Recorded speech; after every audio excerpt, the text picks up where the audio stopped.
సిద్దిపేట జిల్లా కేంద్రం 2వ వార్డులో ఉన్న శ్రీ చైతన్య హాస్టల్లో ఉంటున్న విద్యార్థులకు పాసిపోయిన అన్నంతో పాటు గుడ్లు, కూరగాయలు, పాడెను పెడుతున్నారని విద్యార్థుల తల్లిదండ్రులు ఆరోపిస్తున్నారు. పాడైన ఆహారం పెట్టడంతో విద్యార్థులు అస్వస్థతకు గురవుతున్నారని ఆగ్రహించి వంట చేసే మహిళపై విద్యార్థుల తల్లిదండ్రులు దాడి చేశారు. వేల కొద్దీ ఫీజులు తీసుకున్న పిల్లలు నాణ్యమైన ఆహారం పెట్టడం లేదని మండిపడ్డారు. అనేక సార్లు ఇలాంటి ఘటనలు జరిగిన యాజమాన్యం వైఖరి మారడం లేదని, దీనిపై విద్యాశాఖ అధికారులు చర్యలు తీసుకోవాలని ఏబీవీపీ నాయకులు డిమాండ్ చేస్తున్నారు. ఈ సిద్దిపేట శ్రీ చైతన్య బ్రాంచ్ ని ఖచ్చితంగా ఈ ఫుడ్ ఇన్ఫెక్షన్ అధికారులు దీన్ని ఒకసారి తనిఖీలు చేయాలి. ఖచ్చితంగా తనిఖీలు చేసి దీన్ని పిల్లల జీవితాలతో కొద్దిగా గొప్పలో ఈ పిల్లలు ఎందుకంటే చదువుకొని నేటి బాలలే రేపటి పౌరులు అంటారు. ఈ బాలలను కూడా రేపులో ఈ శ్రీ చైతన్య యాజమాన్యము లక్షల ఫీజులు దండుకొని ఈ అన్నము ఈ గుడ్డు పెడుతున్నారండి.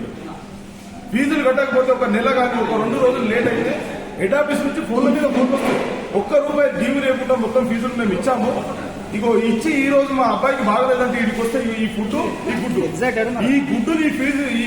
ఫుడ్ని చూస్తే పిల్లల గుడ్డలు తనకపోయి ఒక్కొక్క పిల్లగాడు రిక్వెస్ట్ తో దారుణంగా సార్ మాకు ఇటువంటి ఫుడ్ పెడుతున్నారు, మీరు ఒకసారి రండి, మేము బయట పోయిన వాళ్ళు లోపలికి తీసుకొచ్చి మరి చూపిస్తున్నారు. ఈ ఫుడ్ తింటే పిల్లలు అస్వస్థత కాదు చనిపోతారు కంప్లీట్ ఖచ్చితంగా.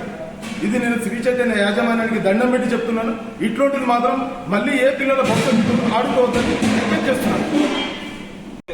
ఈ రోజు సిద్దిపేట పట్టణంలో ఉన్నటువంటి శ్రీ చైతన్య పాఠశాలలో హాస్టల్ ఏర్పాటు చేసింది. ఇక్కడ హాస్టల్ ఉన్నటువంటి విషయం ఏ ఒక్క సిద్దిపేట ఉన్నటువంటి ఎంక్వైరీ ఆఫీసర్కి తెలియదా? హాస్టల్లో ఫుడ్ ఇన్స్పెక్ట్ చేయాలని చెప్పి ఫుడ్ ఇన్స్పెక్టర్ తెలియదా? వీళ్ళు తినేటువంటి ఫుడ్ లో పాచిపోయిన అన్నం పొద్దుగాల పెట్టింది, మాడిపోయినటువంటి గుడ్డు పెడుతున్నారు పిల్లలకి.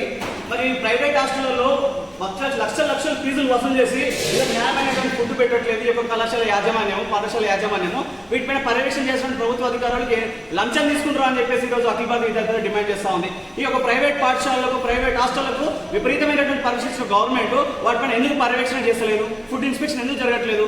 అదేవిధంగా ఈ యొక్క కళాశాల యాజమాన్యాలు కూడా పైసల వసూలకు తెరలేపారు, వాళ్ళకి ఫీజులు దండ కోసం తెరలేపి తప్పించి విద్యార్థుల యొక్క పరిరక్షణ కానీ విద్యార్థుల యొక్క వాళ్ళ యొక్క ఆరోగ్యం పైన శ్రద్ధ లేకుండా ఈరోజు మొత్తం నిర్వీర్యం చేస్తా ఉన్నారు.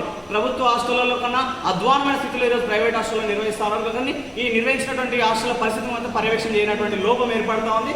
అదేవిధంగా పిల్లల ఆరోగ్యం క్షీణిస్తా ఉంది. మరి దీనిపైన ఈ యొక్క కళాశాల యాజమాన్యం పట్టింపు లేనటువంటి ఈ యొక్క హాస్టల్ సంబంధించినటువంటి ఇన్ఛార్జి కానీ ప్రిన్సిపల్ కానీ ఇంతవరకు వచ్చి మా విద్యార్థులతో కానీ పేరెంట్స్తో కానీ విద్యార్థి సంఘ నాయకులతో మాట్లాడిన పరిస్థితి లేదు.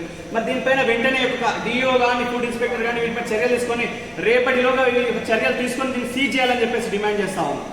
వెంటనే యొక్క విద్యార్థులకు కూడా నాణ్యమైనటువంటి భోజనం అందించే విధంగా ఆ పేరెంట్స్ దగ్గర బాండ్ తీసుకొని మేము మెనూ చేస్తాం. మెనూ కూడా ఇంతవరకు పెట్టినటువంటి పరిస్థితి యొక్క హాస్టల్లో మెనూ లేదు, కరెక్ట్ సెక్యూరిటీ లేదు, పర్మిషన్ లేదు, అయినప్పటికీ ఇలా నడిపిస్తూ ఉన్నారు. దీనిపైన డిఓ చూస్తూ ఉంటాడు, ఎంఈఓ చూస్తూ ఉంటారు, తర్వాత ఫుడ్ ఇన్స్పెక్టర్ చూస్తూ ఉంటారు, కానీ పట్టించుకోరు. ఎందుకంటే టేబుల్ కింద చేతులు పోతున్నాయి కాబట్టి. ఎంతవరకు ఈ యొక్క సిద్దిపేటలో దాదాపు 5 శ్రీ చైతన్య పాఠశాలలు ఉన్నాయి.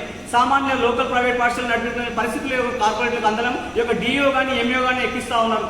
ఈ యొక్క ప్రభుత్వ రంగమే వీటిని అందలాంటి ఎక్కిస్తూ ఉన్నాయి కార్పొరేట్ని. ఒక పేదవాడు చదువుకోవాలంటే ఇప్పుడు లక్షలు ఖర్చు చేయాల్సిన పరిస్థితి ఏర్పడుతుంది హాస్టల్లో. కానీ ఇంతవరకు వాటిపైన చర్యలు తీసుకున్నామని చెప్పారు. 2 రోజులు మార్చారు. దీని ముమ్మాటి కారణం ప్రభుత్వమే. ప్రభుత్వంతో పాటు కార్పొరేట్ 2 కుమ్మక్కై ఈరోజు విద్యార్థులను నాశనం చేస్తూ ఉన్నారు, వాళ్ళ విద్యా వ్యవస్థను నాశనం చేస్తూ ఉన్నారు. వెంటనే యొక్క కళాశాలని కానీ ఒక పాఠశాలని సీజ్ చేసి దీనిపై చర్యలు తీసుకోవాలని చెప్పేసి అఖిల భారత విద్యార్థులను డిమాండ్ చేస్తా ఉన్నాం.